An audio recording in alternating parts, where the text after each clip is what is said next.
Et si derrière chacun d'entre nous se cachait un super-héros?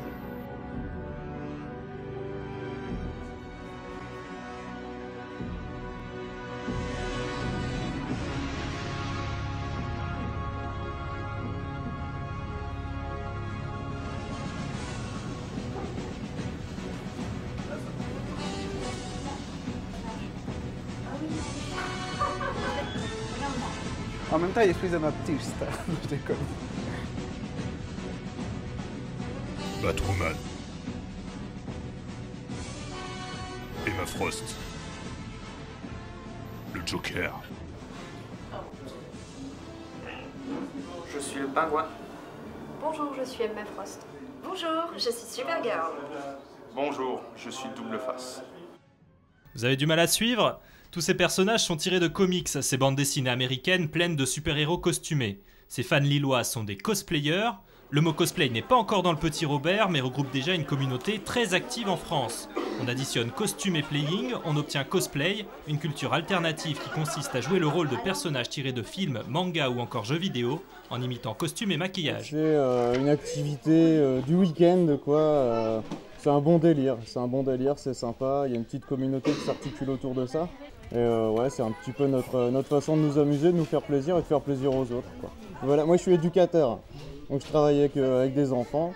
Et ouais, dans la vraie vie, bah non, mon costume de Jedi il reste à la maison, bien sûr. Hein. Ça c'est sûr.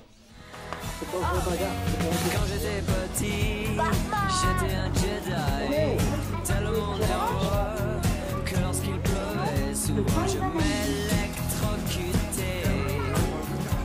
Et j'ai rencontré une fille en forme de fée, tellement nerveuse que lorsqu'elle griffait mon dos ma peau. C'est un gros boulot au départ, comme là, bon, c'est de la peinture sur tissu, il faut créer les patrons, il faut créer les accessoires, tout, ouais, l'intégralité. Car n'allez surtout pas leur dire qu'ils sont déguisés comme au carnaval. C'est bien plus que ça. Un bon cosplayer réalise lui-même intégralement ses costumes. Ludivine est présidente de l'association Lille Cosplay et à 20 ans, elle a déjà une quinzaine de costumes à son actif.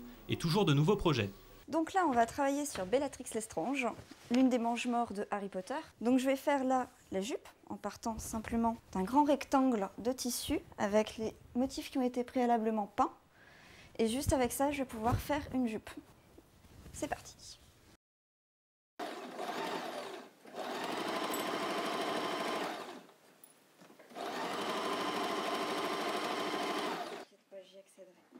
Et voilà, oui, la coiffure, je vais avoir du travail. Mais en termes de travail, j'ai plus que le haut et la ceinture à faire.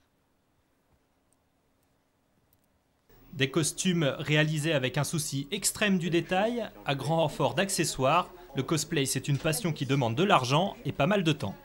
C'est Euphemia de Code Geass, sur lequel j'ai passé en tout et pour tout 7 mois. Donc il est entièrement fait, c'est-à-dire que tous les motifs, c'est moi qui les ai faits avec de la peinture à tissu. J'ai dû payer à peu près 150 € avec la crinoline et la perruque. Donc c'est tout le tissu, toute la peinture, tout inclus. Donc ce qui est pas très très cher étant donné que la perruque m'a coûté 40 € et la crinoline 20 € déjà. Un coût non négligeable mais qui reste inférieur au prix d'un costume équivalent acheté en magasin. Le plaisir de porter des pièces faites de ses propres mains, lui, n'a pas de prix. Et à force de s'habiller en princesse, le conte de fées devait bien finir par arriver. C'est grâce au cosplay que Ludivine et Alexandre se sont rencontrés.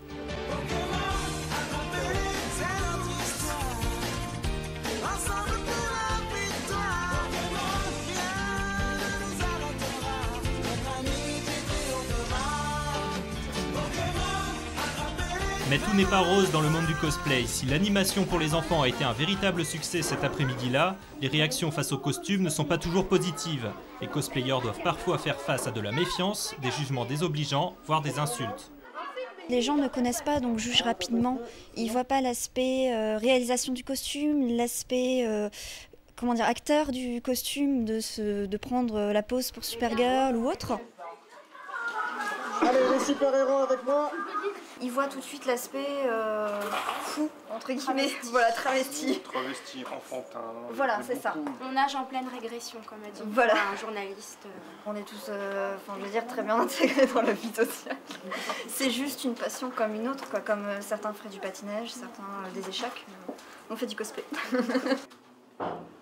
Mission accomplie pour nos super-héros du jour. À l'abri des vestiaires, l'anonymat est préservé. Il est temps de revenir à la vie normale.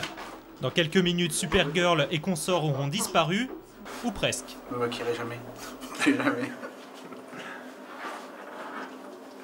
Mais déjà, ils sont tous prêts pour de nouvelles aventures.